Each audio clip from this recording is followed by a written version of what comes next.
사무엘상 22장 11절에서 19절 말씀입니다.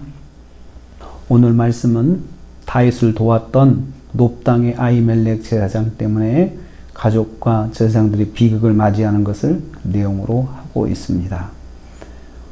사울이 아히멜렉과 제사장들을 소환했습니다.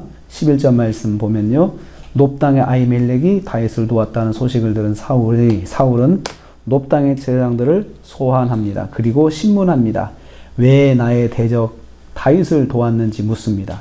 다윗을 도운 것은 다윗과 공모한 것이나 다름이 없는 것임을 천명하였습니다. 13절 말씀입니다. 아히멜렉이 다윗에게 칼을 주고 하나님께 물은 것은 다윗이 사울을 공격하도록 도운 행위라고 강조하였습니다. 대적자 다윗의 공격을 도운 죄로 제사장 아히멜렉을 다그쳤습니다. 아히멜렉은 다윗의 말대로 다윗의 말을 믿고 다윗을 도운 것밖에 없는데, 그 다윗이 아히멜렉에게 한 그 거짓말로 왕의 심부름을 왔다, 비밀스러운 임무를 맡고 왔다라고 하는 그 말을 믿고 도운 것이 이렇게 아히멜렉을 곤란에 처하게 한 것입니다. 다윗을 도운 아히멜렉은 다윗에게 협조한 반역죄로 누명을 쓰게 되었습니다. 아히멜렉이 사울을 설득합니다. 이에 대해서 제사장은 다윗이 얼마나 충실한 신하인지 말합니다. 왕의 사위도 되고 쉬디장도 되는 사람을 왕실의 보배라고 칭찬을 합니다. 제사장이 다윗을 위해 기도하는 것은 흔히 있는 것이고 다른 의도는 없다고 항변을 하였습니다. 자신은 이 모든 일에 대해서 아는 바가 전혀 없다고 설토하였습니다. 자기는 관여가 되지 않았다. 자기는 순수한 마음으로 도운 것뿐이다 라고 했습니다. 16절 말씀에 보면 사울은 이런 아히멜렉의 진노하여 죽음을 선포합니다. 그리고 호위병들에게 돌아가서 여호와의 제사장들을 죽이라고 명령을 하였습니다. 다윗에게 협조한 죄를 물어 징계를 명한 것입니다.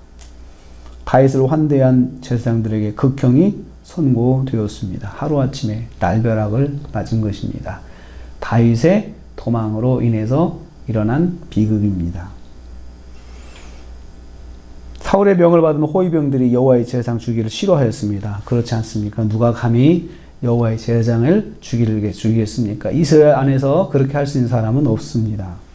감당할 수가 없었습니다. 그러나 사울이 에돔 사람 도액에게 명합니다. 도액은 주저하지 않고 85명의 제사장들을 칼로 쳐 죽이고 놉당 성읍에 사는 남녀와 아이들, 젖먹이들, 소, 양, 나귀까지 다 진멸하였습니다. 놉당의 비극의 피바람이 쓸어간 것입니다. 다윗 한 사람을 도왔다는 죄를 뒤집어 쓰고 제사장들과 그들의 가족들과 재산을 소멸한 것입니다.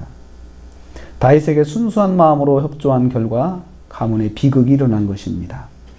이것을 보고 생각합니다. 하나님 편에서 행한 일에 안타까운 비극을 맞이했다는 것입니다.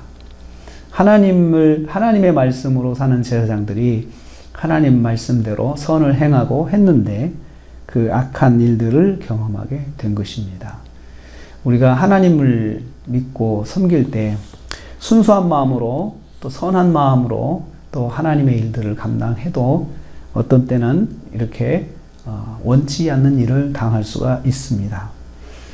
그래서 우리가 그래도 하나님의 뜻대로, 선하신 뜻대로 감당하려는 마음을 가져야 합니다.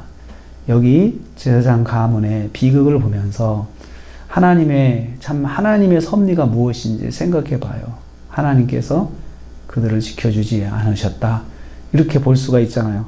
그렇지만 왜 그러셨을까라는 질문에 대해서는 답이 없어요. 하나님의 뜻이 있으시겠지. 하나님 뜻이 있으시겠지. 이 부분에 대해서는 다윗이 거짓말로 제사장을 찾아간 그것이 원인이 되었다. 다윗의 책임이 있다. 다윗에게 책임이 있다라고 그렇게 이야기도 합니다. 어떻든 간에 오늘 우리가 하루를 시작합니다. 하루를 살면서 하나님의 선하신 뜻대로 순종하는 것, 그것이 나에게 꼭 좋은 일로만 돌아오는 것은 아니라는 것을 또 기억하고, 그런 일을 혹시 경험하게 되면 잠잠히 하나님의 뜻을 묻고 하나님의 인도하신 가운데 우리가 또 하루도 그래도 하나님 뜻대로 살아야겠다라는 생각을 하면서 오늘 하루를 시작하기를 원합니다. 이렇게 하루를 살아 승리하시는 저와 여러분 되시기를 주님의 이름으로 축복합니다. 하나님 감사합니다.